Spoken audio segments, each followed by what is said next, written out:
G'day viewers, it's time to roll on the weekend yet again with another edition of Totally Fucked Up Friday.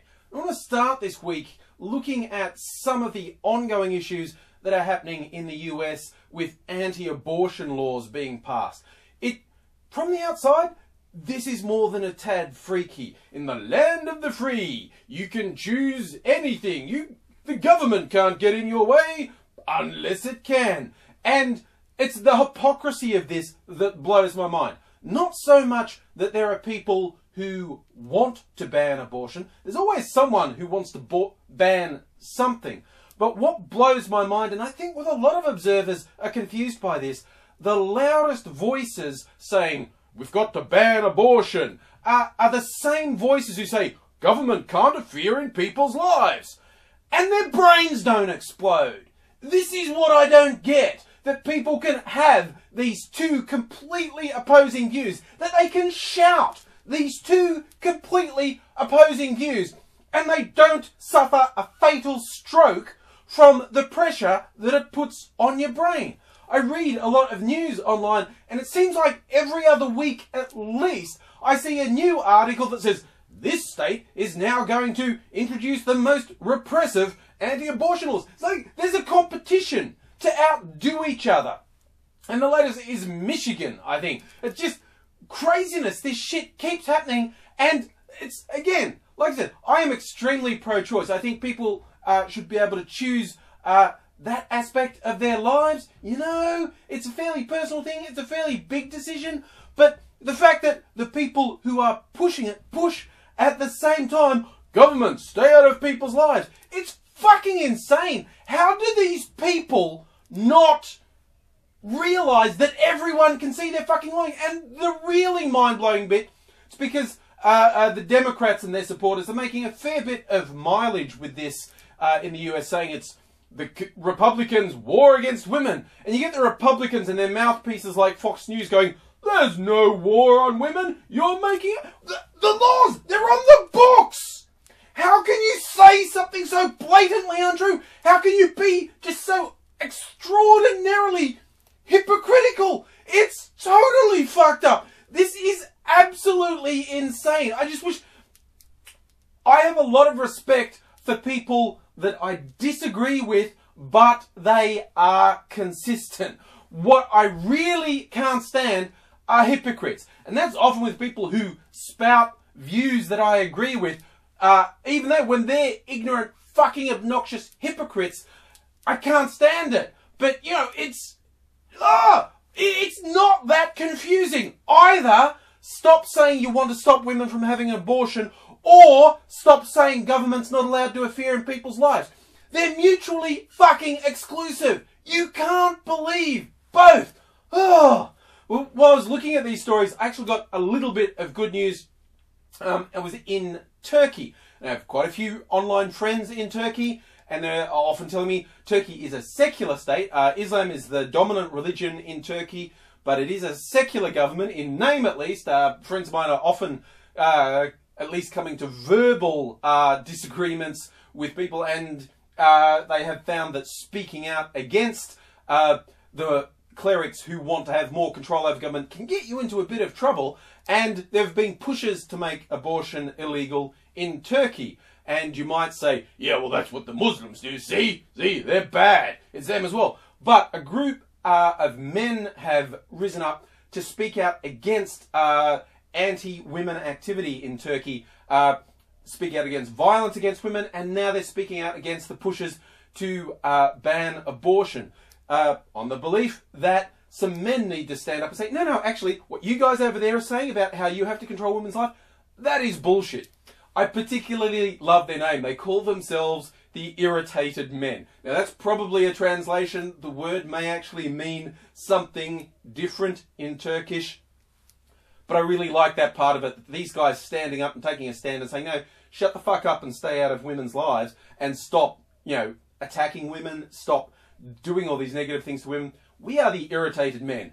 We're irritated with you. I just like to think they're standing over there going, no, mate, don't make me come over there. Okay, I'm already fucking irritated. You make me come over there, shit's really gonna get fucked up. But let's change the topic now. Now, a really fucked up statistic that's come out this week is the suicide rate in the US military forces is averaging 1 a day this year, which is the worst it's been in ages. It's a terrible problem. And this is another thing where the hypocrisy of the situation gets to me. When you look from the outside looking in, and I get people on the inside telling me this is true, if you ever do anything that doesn't suggest you support the troops, you'll be vilified and whatnot.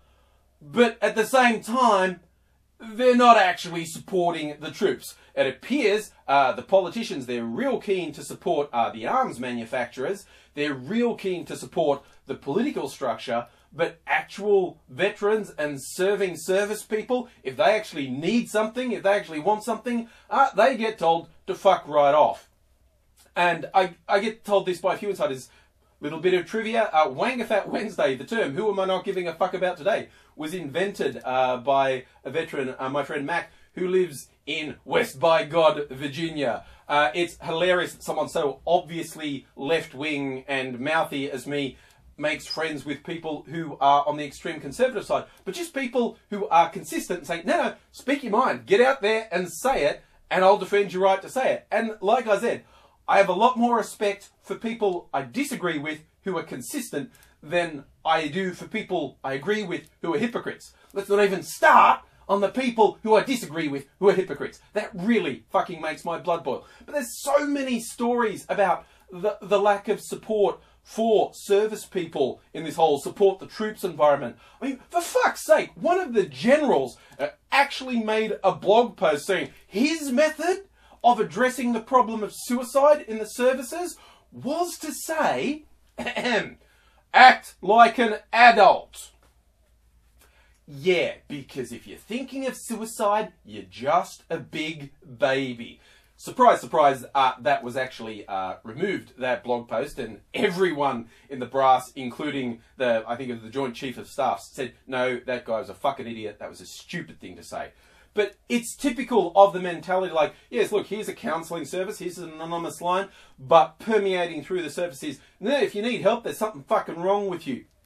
And God forbid, if you're actually not active service, if you're a veteran, fuck you if you want anything. Like, technically, there's medical care and whatnot, but the horror stories of that are just mind-blowing. But even the little things. I've got a link down here to a story. It's bizarre. An ex-Marine and serving cop, and even looking at the photo of him, he's not a guy I would fuck with without even knowing that he was an ex-Marine and a serving cop. But out the front of his house, he's proudly flown for, he says, 7 years, both the American flag and the Marine Services flag. And he's recently been told by his homeowners association, which again, in the land of the free, everything I hear about these homeowners associations is fucking insane, but that's for another rant. Yeah, he's being told he can only have one flag. He has to take one down. Now, he's affronted from a number of reasons. Like, first, like, I've had them for 7 years. Why is it a problem now? And they mean a lot to him. Who knew? He served in the forces, and both the American flag and his services flag are important to him. But this homeowners association have declared they're going to fine him $100 a day and take legal action if he doesn't take one of the flags down. You may be thinking they couldn't make it worse than that. They couldn't fuck up worse than that. He got the letter on the Memorial Day weekend. We're supposed to be in memoriam of people who've served in the forces. That was the time these clueless fuckwits chose to send the letter saying you have to take your flag down. Now he's continuing to fight this, but yeah, my advice to the homeowners association who are going, no, we're not going to change, the rules are the rules. You apparently don't understand what sort of groundswell can be generated online these days. You don't get to do your little Hitler act behind closed doors. There are no secrets anymore. I'm not a fan of internet vigilante lynch mobs. I actively oppose that sort of behaviour. But if it hasn't happened already, it's coming. My advice, cut your losses. Stop being fuckwits, because you won't get away with it. You will have to pay for it. And you will find out the meaning of totally fucked up. Oh, and also, I just want to add, people might be going, I bet that's some godless place like New York or California. No, it's in North Carolina. If you don't know US geography and population and politics, it's one of the more conservative areas of the States. And it just goes to show cluelessness knows no boundaries. Oh, I just want to round up this week. Sometimes it's a small thing. Sometimes it's the big things that I think are totally fucked up and are getting to me. Sometimes it's small things. Like, okay, imagine you're on a school camp, okay? You're out in the wilds. Someone comes up to you with a little brown pellet and goes, would you like a chocolate-covered almond? Now, if you're one of the kids on the school camp and another kid goes, oh, you want a chocolate-covered almond? You're not going to take it unless you're really stupid. Yeah, no, really, I'm not going there, okay? But when one of the supervising adults does it, and the principal's right there watching with another you think, an adult's offering me a chocolate-covered almond. That's safe. And this happened in Canada recently, and the student takes it, and right when he puts it in his mouth, says, ha ha ha, you're eating moose poo. First, who older than about 14 thinks that's funny? Second, what adult thinks they are going to get away with that? It'd be one thing if you handed it to them and just before they put it in their mouth, you said, it's moose poo, you were going to eat moose poo. It would still be a stupid fucking juvenile joke, but it wouldn't be crossing over into, I don't know, abuse and possible criminal territory. But no, actually letting a kid eat it and then say, that was moose poo. Oh, you ate moose poo. I have no idea what's going to happen to this person, but if something bad happens, they fucking deserve it. That is just beyond stupid. Oh, and they didn't do it to just one kid, apparently. There's also a girl with braces.